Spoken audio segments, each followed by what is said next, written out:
Ready? Yeah, no, I don't party like that no more, dude. I ain't got that kind of stamina.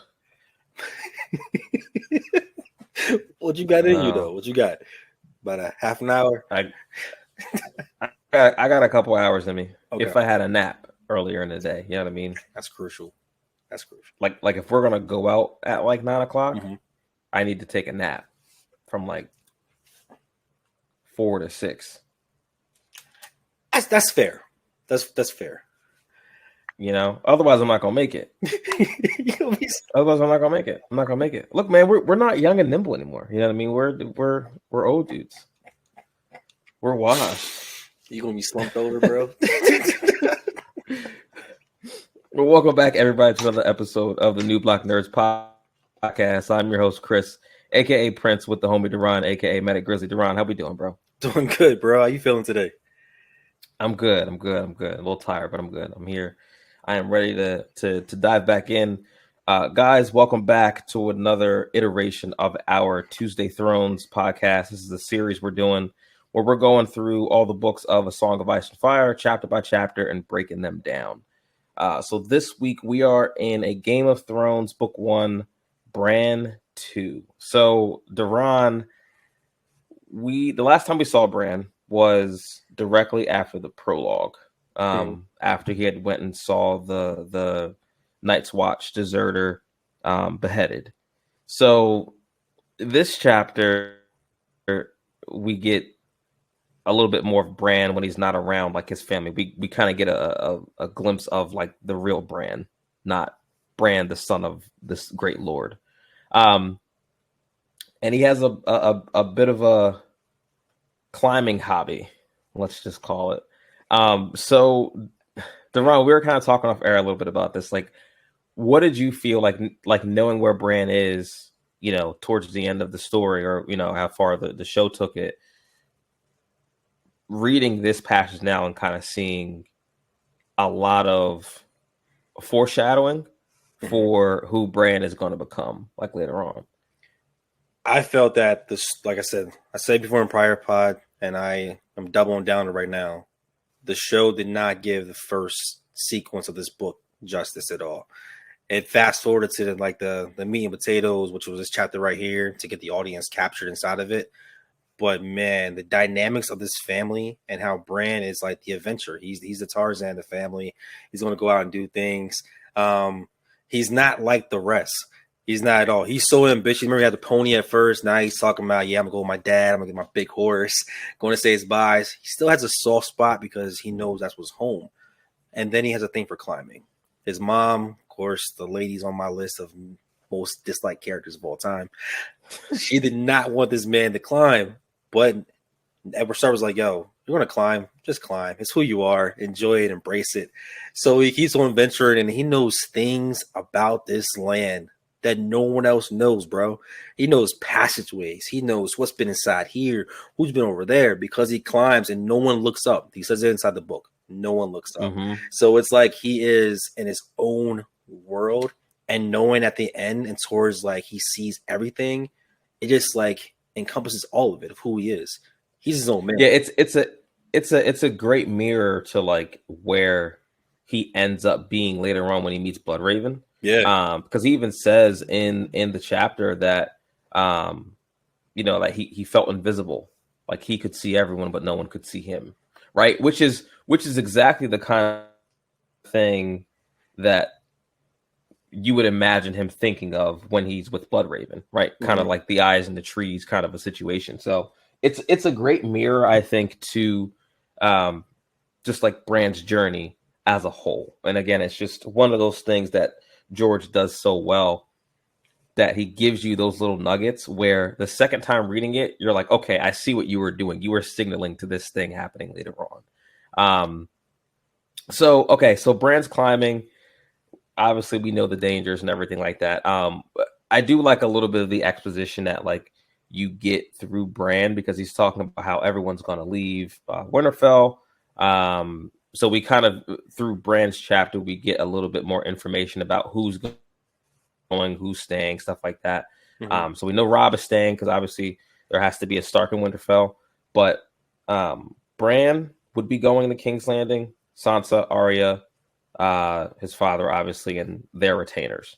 So Bran's kind of going around the castle saying his goodbyes to the people who have to still run the castle, like the blacksmith, some of the people in the kitchen, stuff like that. And Duran, to your point, he's taken, because he's been climbing around Winterfell in the castle and the surrounding area for so long, like he has discovered little secret passageways that he said even the Maester didn't know, right? And so I thought that was interesting with like Bran, that he's very, very curious. He's a very, very curious boy, and he likes to live on the edge a little bit. So, I mean, this is really the chapter that sets everything off. Everything, bro. Right? Because the last kind of really juicy chapter was Catelyn, when they were in their bedchambers and she's reading that letter from her sister. But this chapter takes it up a notch to where, like, you're in the POV of Bran, who's like 7 at this point, right? Mm-hmm. So there's a lot of things that you're reading that he doesn't understand, that us as adults understand what it is that he's seeing and hearing and experiencing. So, Duran, your first time reading this, like, what was your reaction? Like, take a show aside.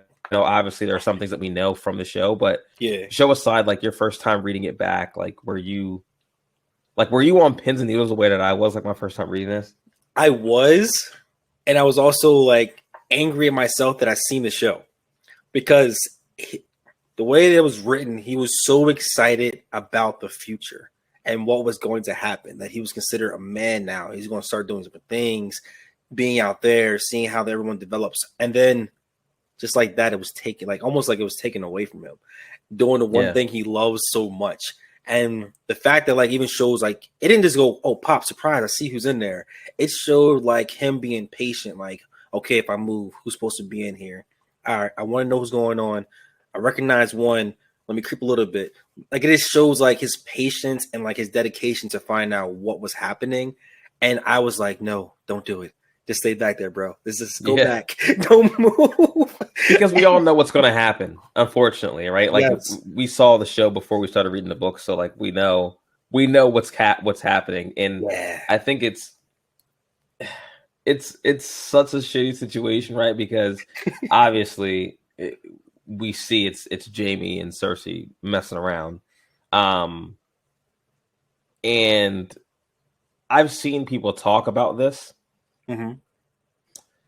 And I know the fandom has mixed emotions about Jaime Lannister, right? Because he's the guy you love to hate at the beginning, but he seems to be going through this giant redemption arc in the books, which we'll get to. But it's just like, look, in that moment, Jaime's probably thinking, if this kid heard everything we just said, it could mean the destruction of our house. Yes. Cersei's dead. I'm dead. Kids are dead. Our father, Lord Tywin's going to die. Like, if the king gets wind of what Bran just overheard, they're all going to be put to death. But it wasn't just like that he heard that and the ramifications of it. It's how he did it, bro.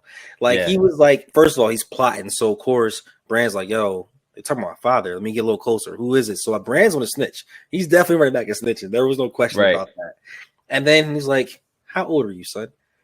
Oh, and he helps him up, and then you push him out the window afterwards, bro. That's savage. Like, you're on my list now of characters I don't like. Well, all right. So I got a question here, okay? Because knowing what we know about Jaime throughout the books and the show, that I'm not going to say that there was a good guy underneath of there, but like there was a not total shitbag underneath of the Jaime Lannister persona, right? So I think, like, I honestly think when Bran was slipping, that Jaime caught him just out of like natural reflex, almost. So yeah, like I don't think he was like, oh, let me pull this kid up to then push him off. Like, I don't think he was thinking. I think he just saw a kid that was like about to fall out the window, and he grabbed him, and then, you know, he thought about it. He was just like, oh, damn, well, he did just hear everything. Bro, sorry, kid. Yes, that's what I'm saying right there. That's the part. So you did have the part where like, oh, he's naturally reacting to save a kid. Whatever. But you don't say, yo, how old are you? Oh yeah, by the way, goodbye. Like that was like that's meditated, bro. Like, yeah, that's beyond like there's no remorse to that, bro, at all. I get what you're saying. And I don't know. I don't know if that line of like him asking how old he was just like added for like dramatic effect. Because like in the show, I feel like it's more dramatic effect because you see Jamie like ask him, how old are you? And he's like, I'm 7. And you see the look on Jamie's face like, damn, I'm really about to push a 7-year-old out the window. Like you can tell on his face, he's like, damn, I don't want to do this, but I kind of have to do this. And if you read just the passage, right, and like, but if you don't know the prequel to that and how Bran is extraordinary climber, how he's been doing it forever, you would think a kid just was up there and just fell down. But knowing that that's his family knows he's that good at that, that's what starts off everything. It goes bananas. Yeah, because to that point, and I don't want to get too ahead of ourselves, but like the further chapters, but you know, they used to always levy these kind of horror stories to Bran about like this is what will happen if you fall and et cetera, et cetera. But he always follows that up when he's thinking about that, like, but he never fell. Bran never fell. And so that's couple that with the letter that Catelyn just got a couple chapters ago from her sister.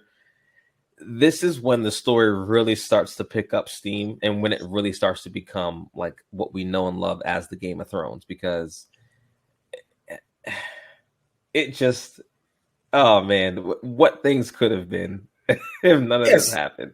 And like what could have been, and like it's also like you mentioned, like how the breadcrumbs are, right? And then as Bran's listening, they're already plotting about like, I didn't think he was going to be Hand the King. You should be Hand the King.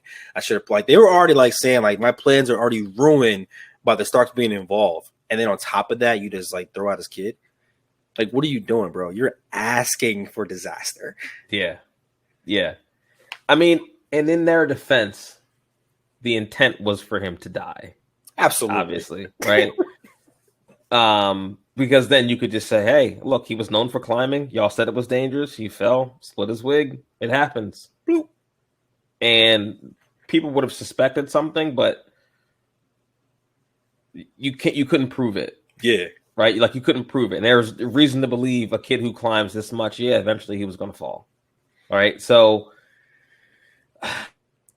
but it just gets so real from this point on. This is really for me the turning point of the story, and anyone who's watched the show, this is how episode 1 ends: is Bran getting pushed out of the window. So it's just like, to your point, Duran, like this is outside of like the prologue. Obviously, this is the hook. This is the thing that, coupled with what we know about like the White Walkers in the back of our mind, with what Lady Catelyn got a couple chapters ago, to now what Bran saw and overheard and got pushed out the window for. I mean, these are all ingredients to a big old stew of Game of Thrones that we know and love. And then, like you said, like episode 1 was this right here, right? The show's a prologue, sure things going on. The actual title, Game of Thrones, it shows the games being played behind closed doors. Like you just don't know who's doing what, who's plotting this, who's plotting that. And then you also never know who is listening. Like they mentioned like Littlefinger. They dropped names in this one. They dropped his chapter. Andor. Oh man, when I saw, dude, I almost cringed. I was like, yo, that's my guy. My boy Hodor. Know what I know. And just, but I like that too. Like in this chapter, that you get a little bit more like expanding the setting. Yes. So like you're hearing secondhand information from Jaime and Cersei talking about kind of the comings and goings of King's Landing. So you start to get more information about like who the Kingsguard are, right? Bran talking about how they were, how Old Nan told him that they were the finest knights in the realm. So like, a kid like him, he would want to be, and he even says that he would want to be in the Kingsguard one day. Yeah. And if all had went well and his sister married the crown prince, then I guess his nieces and nephews would be princes and princesses, and he could serve on the Kingsguard. But the what ifs. What if you wrong place, wrong time, Bran? Bro, off subject. What if you do like a what if for Game of Thrones, and like they replot the story, bro? I just thought This is what you just said. There's honestly lots of podcasts that do that. They do like a what if, but there's so many characters and like different political alliances in this story that like doing a what if it's almost like it would almost be like the comics. Like it would set off a chain of reactions where you would have an entirely like new like multiverse, because it would just throw everything out of whack, and it would be too much for me to handle. Too much. This was great, man. I can't wait. I cannot wait. And then like showing how like he admires Jon. And like in this song, how like I wish like Ghost was the name that he thought of. Like just seeing his personality, knowing that he has a little bit of everybody in him. This is a really cool chapter. Yeah. So Bran obviously is going to be an incredibly important character moving forward. I love this chapter just because it's only 10 pages, but this is the match that lights the flame of war between the Starks and the Lannisters here. So and it's up from here pretty much, man. It is up from here. The next chapter is Tyrion. I always love a good Tyrion chapter, so cannot wait for that. And guys, if you guys like this series, this is a new series we're doing. Again, we're going through A Song of Ice and Fire books, chapter by chapter, breaking them down. If you guys like this, like, subscribe, let us know if there's any theories you guys want to talk about in the books. Happy to dive into that kind of stuff. But Duran, you got anything else, man, on this chapter? No, I can't wait till next week. I cannot wait. This chapter was like, yeah, this is like making me fall in love again with Game of Thrones. Like, it's just the potential of knowing and like gaining more knowledge, and then using the actual TV show for a reference. Yeah, this is good times. And I always find something new every time I like reread the chapters. Like there's always something that is an echo to something that happens later on, but I didn't realize it at first. You know what I mean? So, and like I said, man, it's only up from there, and we're gonna get many quotables from Tyrion in the next chapter, I'm sure. So let's go. But all right, guys, I've been Prince Duran. It's a pleasure as always, man, and we'll catch you guys next Tuesday for Tyrion. Let's go. Peace and love.